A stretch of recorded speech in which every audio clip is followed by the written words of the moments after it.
สบ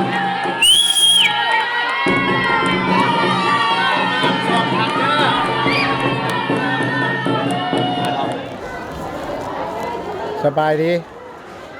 ครับเจ้าซื้อเวียงไซวิไลกุลประธานสโมสร WIG นะคะที่ได้นำพา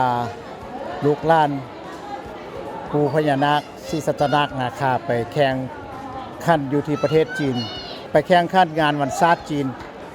เขาเอิ้น Flying Cup ปีที่แล้วเขาได้เป็นแชมป์ปีนี้ไปแข่งขันเพื่อปกป้องและป้องกันแชมป์ผลงานออกมาก็คือเขาได้แชมป์แล้วก็ได้ป้องกันแชมป์ได้อย่างที่ตั้งเป้าไว้และพร้อมกันนั้นเขาได้เอาเด็กน้อยที่ได้เป็นแชมป์ของช่วยพระราชทานเมืองไทยปีที่แล้วเนาะและเอิ้นว่าคิงคัพไปแข่งเด็กน้อยรุ่น9 ปีนี่เขาก็ได้ที่1คือกันได้เป็นแชมป์แต่ไป2รุ่นได้2แชมป์แล้วก็โค้ชเขาไป4-5 คนโค้ชกับคณะเขาไปเทื่อนี้โค้ชอยู่9กับอยู่11พ้นรายงานนี่ก็สิอยากให้โค้ชคนละเว้าแต่ละรุ่นเพิ่นรายงานได้หั่นตอนนี้ก็ความรู้สึกล้วนๆในตอนนี้ที่ว่าพอหลังจากได้แชมป์เดินทางของเราก็ความรู้สึกนี่มันเพิ่มจันใจที่สุดเพราะว่ายังเขาเจ้าเตรียมใส่เฮาเพื่อว่าจะบ่ให้เฮาเอาถ้วยกลับมาเทื่อนี้แหละแต่เฮาเฮ็ดได้เฮาได้เฮ็ดพ้นไปตามเป้าได้ตามพ้นสำเร็จที่เฮาคิดไว้แต่ว่าเฮาก็บ่ได้ประมาทเพราะการที่แบบโค้ชเคยเว้าแหละป้องกันแชมป์มันบ่คือไปแข่งขันเอาแชมป์เนาะมันก็ยากพอสมควรแล้วก็มีแต่ทีมดีๆเข้าคัดใส่เฮาจัดใส่เฮาปีนี้บ่ว่าญี่ปุ่นเกาหลีเนาะแต่ละทีมนี่แม่นเข้าคือห้างโจนี่ก็เป็นทีมเต็งหนึ่งของเจ้าเนาะแล้วก็มีญี่ปุ่นมีเกาหลีใช่เขาก็ผ่านหมดดังนั้นคนที่รายงานนี่ก็จะเป็นให้โค้ชรายงานแต่ละรุ่นเนาะเฮานี่เป็นประธานสโมสรที่อยากจะฝากคอยมาส่งร่วมส่งกำลังใจให้ร่วมลงหลายออกกับทีมก็ข้อฝาก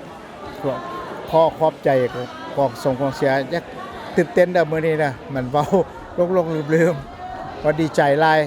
ว่าได้ผ่า2รุ่นไปแล้วได้2แชมป์บ่คิดบ่ฝันเฮาก็ว่าสิได้ทั้ง2แชมป์แต่ว่ามันก็เป็นไปได้แล้วเนาะก็มีความภาคภูมิใจที่ได้ถ้วยได้ขั้นมาฝากพ่อแม่พี่น้องชาวลาวภายในและต่างประเทศพวกเขาก็ว่าเฮ็ดได้ดีที่สุดแล้ว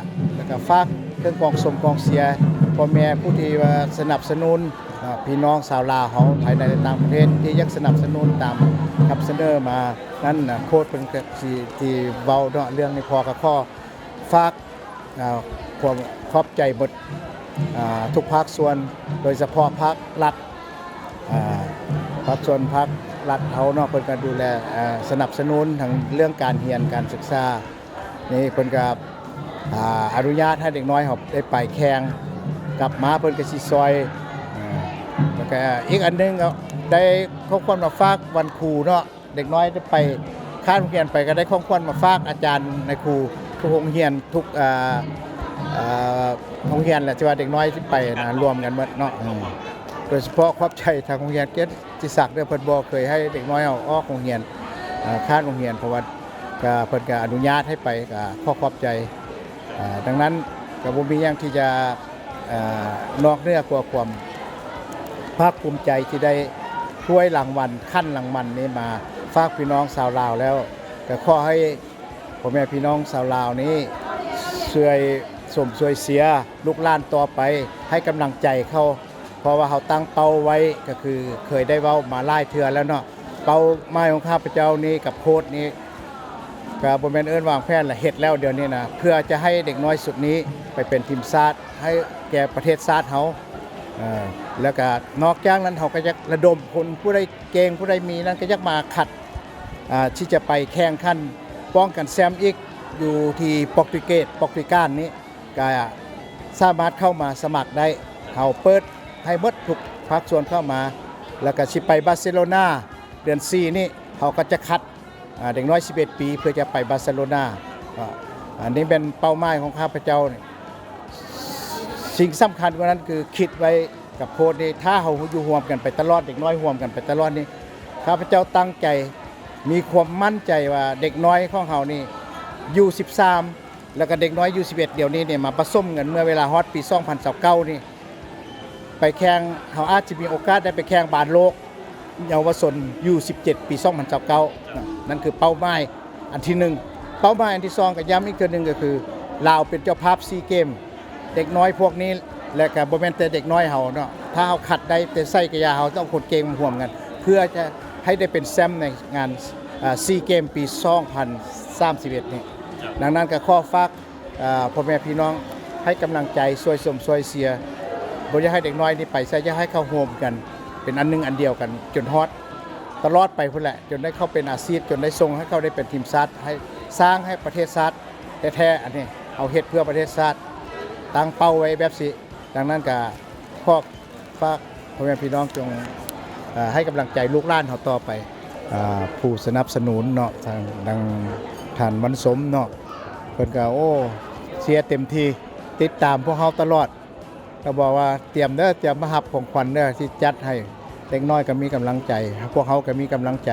เพราะว่าเป็นครั้งแรกเนาะที่ว่ามีการสนับสนุนแต่ผ่านมามันเฮาเตะชนะมาแล้วเพิ่นก็ว่าภาครัฐเป็นการสนับสนุนอย่างตัวอย่างท่านครอบครัวท่านนายกท่านรองนายกให้มาดังนั้นนี่เทื่อนี้นี่เพิ่นสั่งไว้ก่อนเลยถ้าไปได้แซมนี่ให้รถ 10,000 คันร้องแซมนี่ได้ 5,000 แต่ว่าเอิ้นว่าป้องกันแซมเพิ่นเว้านะอยากให้ไปป้องกันให้ได้แล้วก็อยากขอบใจท่านมันสูงอีกเทื่อนึงโคตรก็ได้เว้าแล้วก็อีกอย่างนึงก็ทั้งฝ่ายจีนเนาะเขาเจ้าก็โอ้เต็มที่เลี้ยงทุกมื้อจัดพาเข้าให้เฮาตอนแรงอ่ะทุกมื้อ